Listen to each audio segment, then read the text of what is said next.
Alright, I've got no proof that it was Jean Greyrell who turned the professor into gold.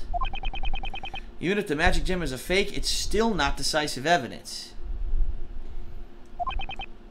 I don't know what will happen next, but I do know this battle's far from over.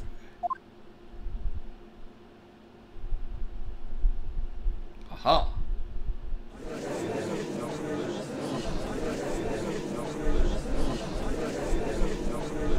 Rabble, rabble, rabble. We'll now resume the trial of Maya Fey. First things first, the occult crime analysts have finished examining the evidence. They have tested the 2 magic gems from the witch's scepter.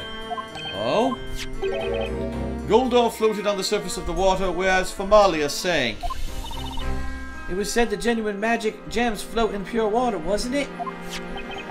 Thus, it has been established that the Famalia gem is a fake.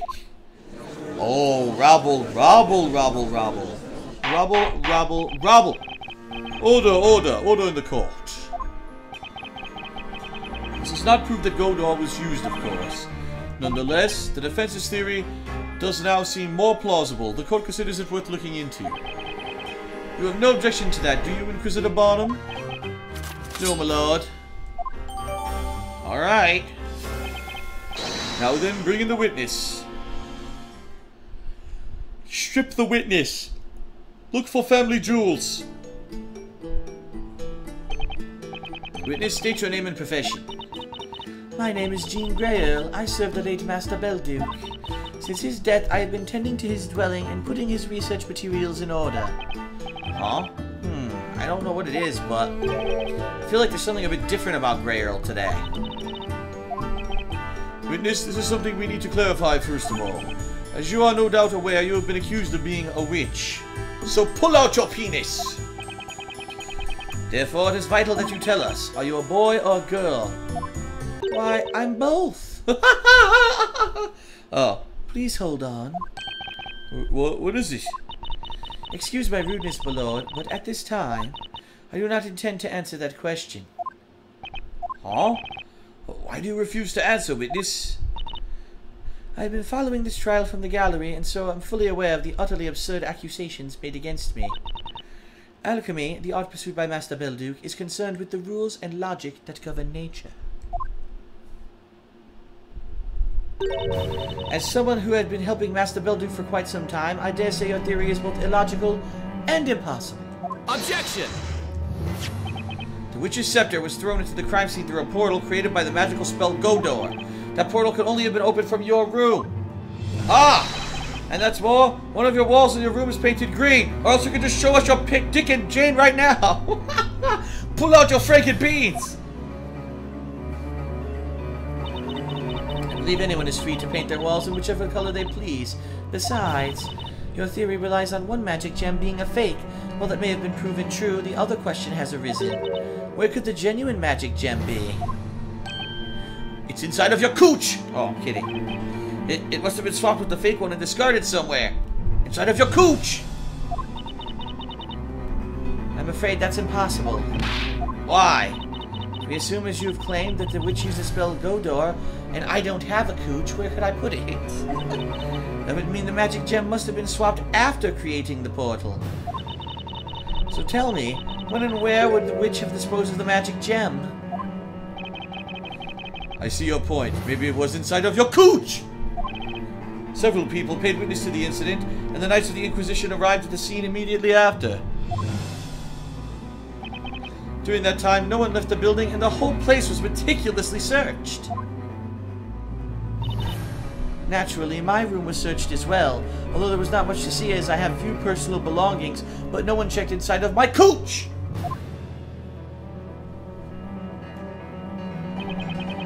Despite our inspection, nothing resembling a magic gem was found. I assure you, we have not overlooked anything. I would swear it on my honor as a knight. Huh. So, Mr. Wright, if you wish to accuse me of being a witch, should you not first prove that there's a connection between me and this missing magic gem? Like maybe it could be in a certain place, down in the nether regions? Furthermore, I would appreciate it if you could please approach the matter in a rational way, like an alchemist, rather than some sex-crazed fiend who wants to see my franken beans. The house was searched very soon after the crime. If the gem wasn't found, then it means Greyrell hid it somewhere. Somewhere the Knights of Inquisition could not have looked. Where could it be? The witness has made a valid argument. How will the defense respond? Do you want to see the captain winky or what? The Knights who searched Sir Belduke's premises weren't looking for a magic gem. That's why there's a certain place they didn't consider searching. Interesting. You really don't give up easy, do you? Ah! In that case, perhaps you could tell us where the magic gem is and explain what you're talking about. I believe that Sir Belduke actually has a penis larger than my sword. Of course. In Belduke's study, in Grail's room, or in Grail's possession.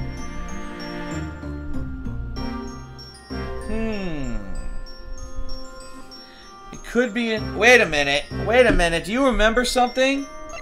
No, I'm trying to remember. I just remembered there was a vase outside of the alchemist's room that just kept saying that it was in an odd place, but I don't think it's that. I'm trying to remember what's in his room. I'm trying to visualize it in my head. He had a bunch of bookcases. There was an area of the room where it looked like there was fire in the corner. It's either in Grail's room or Grail's possession.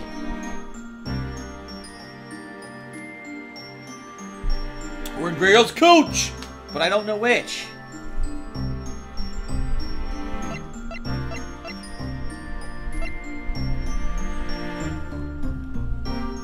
I'm gonna say possession. Sir Belduke's premises were thoroughly searched. I don't think anyone would have missed there. You anticipated that, and that's why you hid it in a blind spot that you knew you wouldn't occur to the Knights. A blind spot, you say? Well, where is it? It's somewhere on Jane Grail's person. Like in her coach! What? What's on? It's on the witness? Don't tell me the witness has it in her pocket. You're just guessing, aren't you? You think you can just say anything you like. By the way, I'm afraid there are no pockets on my clothing. But guess where I have a special pocket? This is the second time I've seen Grey Earl today, and both times I had a feeling that something wasn't quite right. Maybe it's just me, or it could be related to the whereabouts of the magic gem. Defense, show us the location of the magic gem. Where do you think the witness hid the magic gem on the day of the crime? Down here in the cooch, the cooch. Right here in the cooch. It's inside of the cooch. Ooh. Now, obviously, where would it be? You look at this at the neck. There's a bulge, baby. That's not an Adam's apple, baby. That's the gem. Austin Palace to the rescue, baby. Objection. Witness, we went for the first time to Sir Belduke's premises. At that time, you had an amethyst attached to your collar. Ah! Oh, that's right. Mr. Grail always wills that gemstone. Alchemists believe that amethysts emit positive energy. Amethysts are purple. But when I saw you in the waiting room this morning, the gemstone you were wearing was green, not purple. Ah! So my question now is, where's it gone? Where's that amethyst that you supposedly always wear?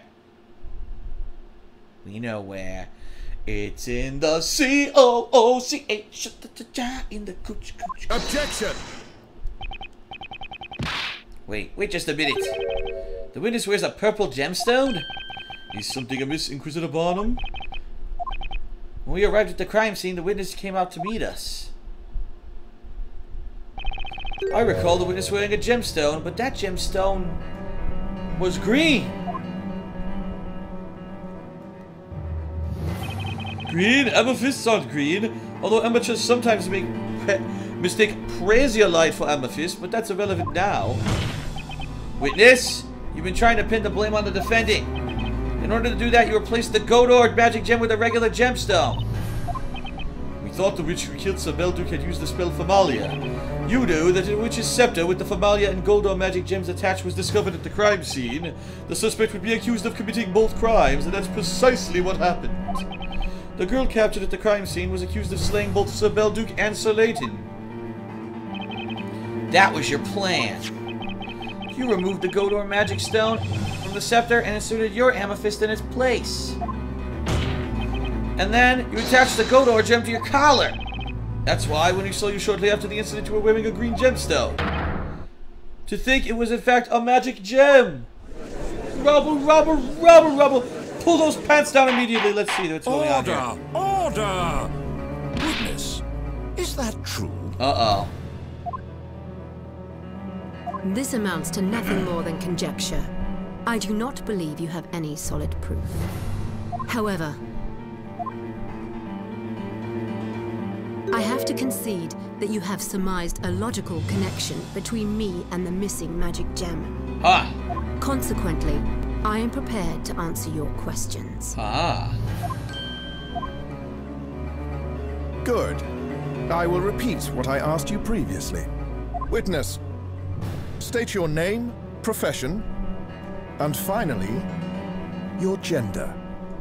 Uh-oh, here we go. My name is Jose Rodriguez Jones Julio Gonzalez. Profession?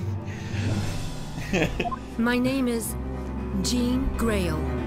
I have been serving the late Master Belduke. As you can see, I wear a butler's outfit. But the truth is, as the defense claims, I am a girl. Whoa!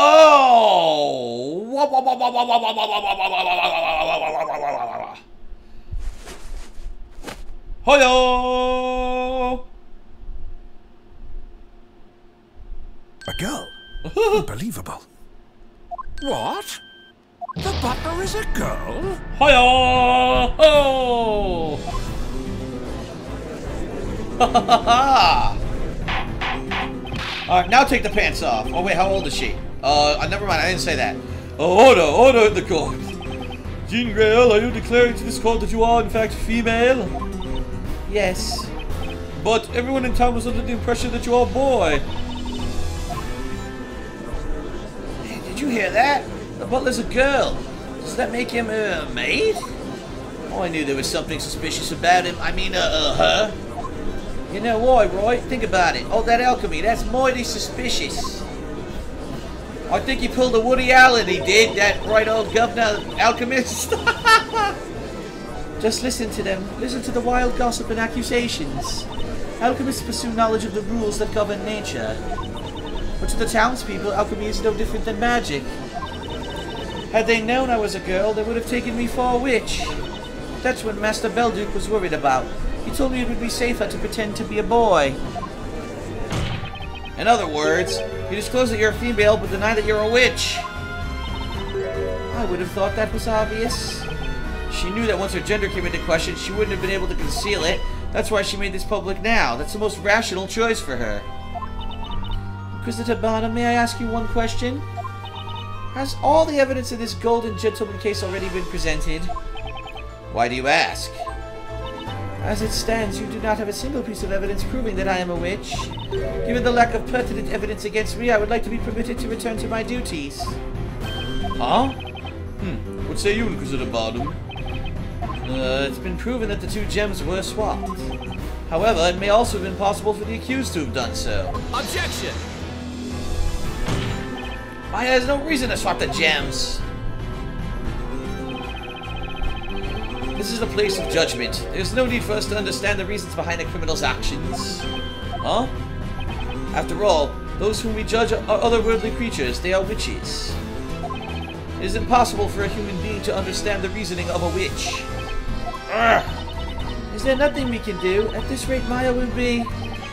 Barnum still thinks Maya is a witch. We made it this far, and yet it feels like we're back at stage 1. It seems there's no more rational arguments against me. Now, if you'll kindly excuse me... I don't have much on Grail when it comes to the professor's case, but should I just let her go? Ask about another case? Oh, God.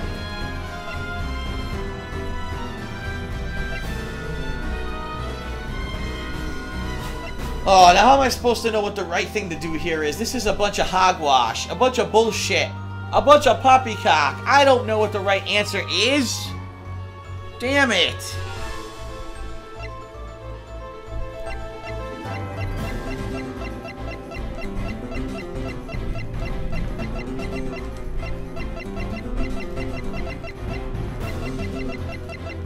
I don't know what to say. I'm gonna say...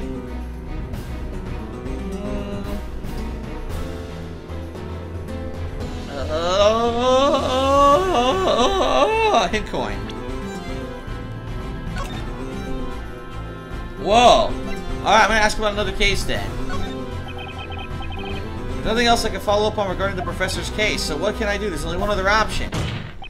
Ms. Grayle, I have to ask you to remain at the witness stand. Is there something else you wish to ask me? Your testimony is not over yet. There's still something you need to tell us about. Mr. Wright, I'm afraid I cannot help you. I have told you all I could about this incident. And I'm afraid you've got the wrong idea, Miss Grayle. Ah! Your Honor, what this witness needs to testify about is not the professor's unfortunate incident, but rather the incident from 3 months ago, namely Sir Belduke's death. Ha! As she was present in the building at the time, working as a live-in butler, she needs to testify about the events of that day. Was she a professional fluffer or not? About Sir Belduke's death? The fact that one of the magic gems was swapped leads me to a single conclusion. Both crimes, the murder of Sir Belduke and the transmutation of the professor, were the work of the same witch. The truth behind the alchemist's death may also hold the answer to this case. What's your opinion on this, Inquisitor Barnum? I'll allow you to have your way this time, Sir Blue Knight. The Inquisition has no objections. Inquisitor Zacharias Barnum. You seem to have lost that unyielding attitude so admired by the townspeople. Here you are now, letting a novice defender lead you by the nose. It is hard to believe you have been known as the unwavering sword of justice for your usually cool-headed judgment. You know little about me, witness. Ah! Do you think I'd care about defending my name? It is this town I wish to defend. Sir Belduke's murder is the only case to have remained unsolved for so long. Ha! Jean Grayle, you shall not testify about it. Rubble, rubble, rubble.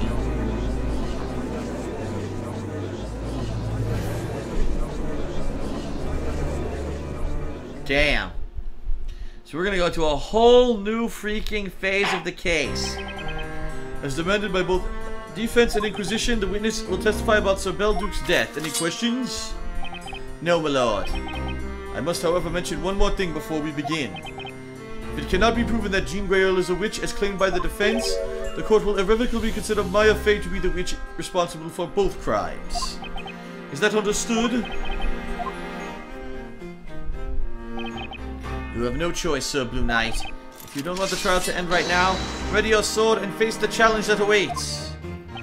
But the opponent is a real witch. It's a gamble that puts Maya's life at stake. Nick! Nick! Oh. Maya? No witch is gonna outwit you in court. You're an ace attorney after all. So, let's do it! Yeah! The defense accepts the conditions. Let's proceed with the trial.